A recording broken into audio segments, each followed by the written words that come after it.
How do you describe that guy? Really good. He's a great player. When I was in Miami for a bunch of years, we would play him at least twice a year. So one season there we played 3 times. But he's a phenomenal player. Just every facet of what he does is elite. So he's elite in the pocket, elite thrower, hard to tackle, obviously in his career. But a smart guy too. He's kind of running the show up there, as you know. He gets them into great plays. I think he's got all the skill sets of any elite player in this league at that position. And he makes you stay up late at night to try and get it right, that's for sure. Facing the league's #1 rushing offense with the #1 rushing defense, what kind of opportunity does that present for you guys? I think it's just an opportunity for us to play with technique and do our job. That's kind of the way we're looking at it. That's the way the guys in the room are looking at it. That's how I'm looking at it. They challenge you in so many ways with their run game. They make everybody tackle. They do a really good job in their combinations, do a good job playing with their hands as an offensive line. Really everybody, I would say. I think their perimeter does a very good job blocking. And that's generated a lot of the big runs for them down the field, even in the screen game. They've which are an extension of the run game. They've done a great job on the perimeter blocking. So it's a challenge at every level of the defense. And the running back obviously is elite. I think he does a tremendous job. Cook does a tremendous job of finding cracks. You look at some of the stuff on tape and like, there's nowhere to go, and he pops through there. So he's an elite back, and obviously the quarterback's an elite runner as well. But they have a bunch of good backs, so they've really given everybody fits this point in the season in the run game. So it's a great challenge for us. With Shakir, what kind of challenge is he with all that pre-snap motion he does? Yeah, he's a guy they move around quite a bit, but he's just so elusive, and in my opinion, he's got great stop-start, and that's what's really challenging about him. So in man-to-man, he's a challenge to cover, and you got to know where he is really every down, because he becomes an issue in terms of them, like you said, moving him around and them trying to get numbers issues in their favor in the run game too. You guys have been able to put Josh and Trayvon next to each other on pass rush downs a few times in the last couple of weeks. Just what can having 2 guys next to each other like that kind of unlock for you guys? Yeah, they work pretty well together, like even when we're running the pass rush games. And again, sometimes that's just trying to find the right matchup that we want in the rush. And I think that's been pretty productive for us also. So they've done a great job with that, those 2 guys, and it's something I think they enjoy doing as well, working together, working right next to each other. I feel like we've asked you about Antonio Johnson quite a bit lately. Keep asking, because every time you do, he keeps playing good. So, how helpful is it for you as you start looking at your chess pieces? You got a guy with his size, his speed, ball skills that you can put down in the box if you want. You can move him around the defense, and he excel. He's done so much for us because of that. Because he has a very unique skill set. Because he's a big guy, big enough to play on the line of scrimmage, down on the line of scrimmage, like you said. Has really good coverage skills, so he can cover the skill guys and does a good job on tight ends as well. And he's got range when he plays in the post or plays in the half. So his football intelligence is really high, to be honest with you. I think I've said in here before just how hard he's worked, doing the extra stuff, meeting with other guys on the team and coaches. He's really he's improved so much, and he really gives us, to your point, gives us a lot of options with him in the game. Could he be this week when you go against a team like the Bills that has a couple of really good tight ends? Yeah, he's important every week, but their tight ends, they have a very good tight end room, as you know.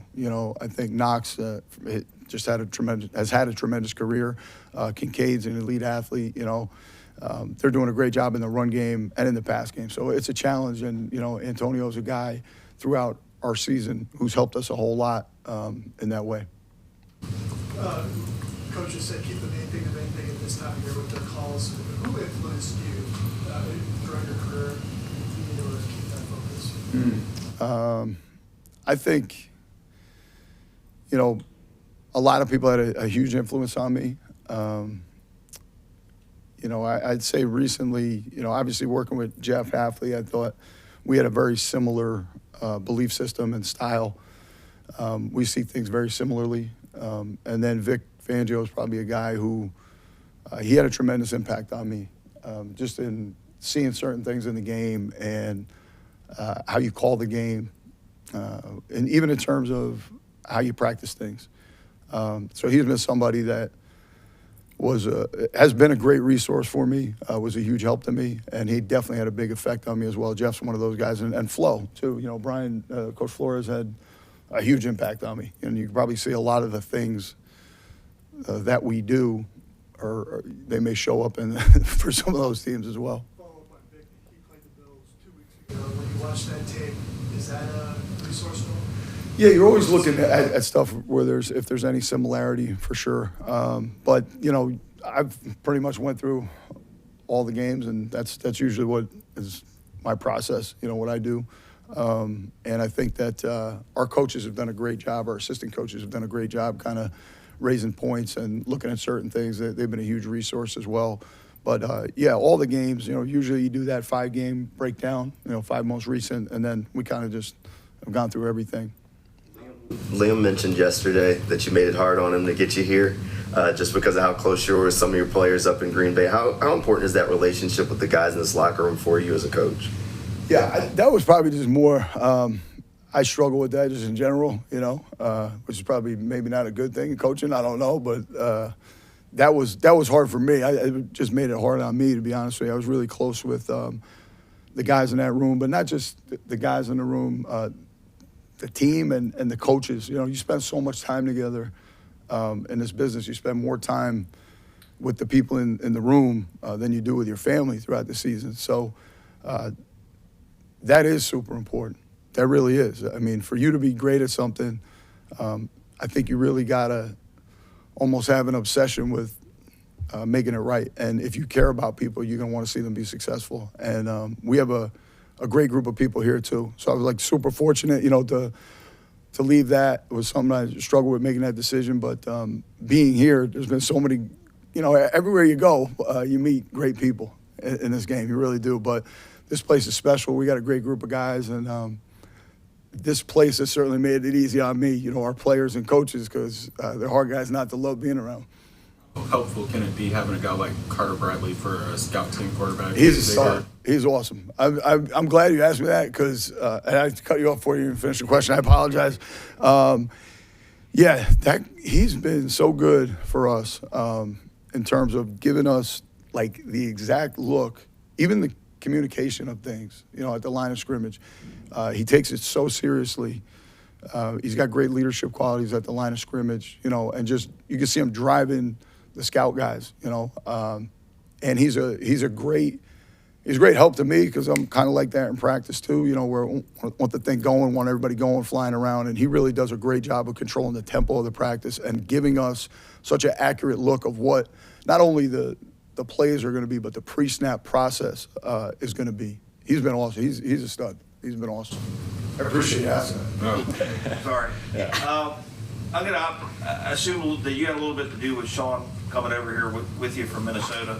Was that kind of the way it evolved? Were you asked for input about an offensive line coach, and did it work out that way? Well, funny enough, the process actually happened at the same time, where Liam was in the search for an offensive line coach while he was also in look for an offensive coordinator. So we actually came down together. Well, not together, but we were down here at the same time. We were both interviewing, so it worked out really well, where I was able to talk about Sean. I'm sure he asked questions to Sean about me during that interview process, and then Sean was brought on very shortly after I joined the staff. So I was super fired up to get to continue working with Sean. It was great to have that experience and that background with him, but he's done a phenomenal job working with the O-line, working with our staff, a bunch of different things that he's managed and juggled. We've talked about the different guys at different positions at the offensive line. That's not an easy task, to have guys playing left tackle, right tackle, blocking run schemes that are gap scheme one week, wide zone the next week, tight zone the week after that, handling all that stuff. He's done a great job along with the rest of the offensive line. A lot stands out about the Bills defense. You're not going to be number one in pass defense without having really a great group across the board that's highly coordinated, plays hard, great technique, great fundamentals, and they've really mastered that scheme. They do a great job matching route concept, passing different things off, making it challenging. Not only post-snap, they make it challenging pre-snap. They present a bunch of different looks for the quarterbacks, and that causes different issues that show up, whether it's the pass game or the run game. So they present you a lot of issues. Then you get into the front. They do a great job attacking blocks. They do a great job getting off the ball. They've got guys that they can rotate in and out, so they're always fresh on the defensive line. And then you see the athleticism, the linebackers, they have great command of that defense. They're all sideline to sideline guys. They all can cover backs. They can cover tight ends. Then they're out there. They're great in the zone. They make plays on the ball. So it's a solid group across the board. McDermott majored in nickel for a lot of years. Are they playing more base recently, according to your guys' data? They've certainly evolved in base this year, and this, just like anybody on offense, on defense, we've evolved as well. Throughout the season, they continue to evolve, so they start to play some base, they play some nickel. They're able to play both, and they've got the guys to play both. They really have more than enough guys to play both because they have more than three. They got five or more quality linebackers, so they play some base. It's one of the challenges that they present is they could be in nickel versus certain personnels, they could be in base versus certain personnels. So we have to have a plan for both. A couple of offensive line guys on the injury report. I mean, if you look up and both of them can't go, how do you decide where you deploy Walker Little? I mean, you got a guy who's been playing at guard, but he's historically a tackle. Yeah, the luxury is that he can play both. Chuma has played both. Cole's played all over the place. These guys have gotten these reps starting at all these different positions. So it's unfortunate that we've had to be in those situations and get those guys certain spots. I would love to be in here and say we had the same 5 offensive lines start every single game at the same spot all year, but that's not the case, and it's probably never going to be the case. So the luxury of that is, or the benefit of that is, now guys have reps on both sides. Walker's comfortable playing with Anton. He's played all year with Ezra, so he's played on both sides. He's played inside and outside, and that's really a really valuable trait for us to have and an asset to the offensive line and the offense as a whole. What kind of improvement in the passing game do you see from Brett Strange, just in terms of route running, understanding the coverages and something? Yeah, he's improved in all areas of the game throughout the course of the year. The one thing I wish maybe we could have done a better job was is showcasing some of that talent earlier in the year. I think he's been talented even from the offseason, from the time we got here. Now, it takes time for anybody to learn the system and continue to understand the timing of routes, the spacing of routes, where guys are going to be at certain times, and kind of the little nuances of when a defense plays it this way, I adjust the route slightly at a higher angle, or I dive and go inside of a defender. And he's done a great job continuing to master those nuances. But he's had a lot of ability in the pass game in a one-on-one matchup, zone or man, really all year. I think we've just continued to try to build and find our stride at deploying him properly. Well, Brian Thomas, is he a guy you've seen kind of take those same steps over the course of the season? Absolutely. He's another guy, a lot of physical talent, and he's had some injuries earlier in the year, banged up here or there, and he's fought through and played through that stuff. So I'm grateful for his commitment to sticking with us as we continue to try to find what he does best, what's our best way to use him. He's run a really wide route tree and lined up at a bunch of different spots. He's played different positions, been asked to do multiple things, and a lot of those things are things that he hasn't done in the past. So it's only natural that with time, as he continues to get reps, continues to get practice at those things, he gets more comfortable, and you see him playing faster, rolling off the ball, attacking the ball in the air, and then making plays after the catch. I think that's just a product of hopefully our work continuing to try to improve things, but really his work on the practice field continuing to improve and be comfortable. Active receiver and tight end caught a pass last week. I mean, just what kind of benefit is that when you have a roster where, at some point everybody can kind of do something? Yeah, it's a tremendous luxury. It's the same situation as the offensive line in a sense. Having that versatility of guys who can go in there and play and make plays. De'Ami makes an awesome play on the slant at the end of the game, a contested catch. Guys are making catches outside the numbers, down the field, shallows, catching runs. So having a wide receiver room that can play different positions and you can mix and match guys and line up those guys at different spots. And then not only that, play with different groups of guys and complement their release patterns or complement their route spacing is a huge advantage for us. It's also a great testament to their preparation, their work ethic throughout the course of the week, because there are a lot of times guys go into a week and they don't know necessarily, I'm going to get 40 snaps or am I going to get 2 snaps? Am I going to get 15? What's going to happen? But you're always a play away. And that's a true test of a player's character, their preparation, their work ethic. When they're not expecting to play, they're not going in there anticipating to play a certain letter position. They're not going to be the X, they're not going to be the Z this week, but they've done the extra work just in case. There's no guarantee of a reward, but they stick to the process anyway. So that's the type of stuff that really lights me up, that I love to see from those guys, and I'm glad they're able to get a catch when they do that. And then going back to probably training camp more so, but going against Coach Camp's defense every day, just how's that been, and how's that kind of influenced you and helped you improve as coach this year? Yeah, that's a great question. We're all beyond fortunate to have camp here. Liam's done a phenomenal job of building not just an offensive unit and a defensive unit, a special teams unit. He's really built a team, and he's built a culture of all of us in here working together and all of us working towards the same goal. We try to go out there and play complementary football every week. A lot of times they may pull their weight more than we do sometimes with giving us the ball in great situations, but we try our best to complement that. When you talk about the practice field, I love the opportunity to go against such a variety of schemes and such a challenge each week. Camp's not going to make it easy on us, and I wouldn't want it either way. I want somebody who's going to go out there and test your rules, who's going to try to force issues, force challenges, because it only improves us.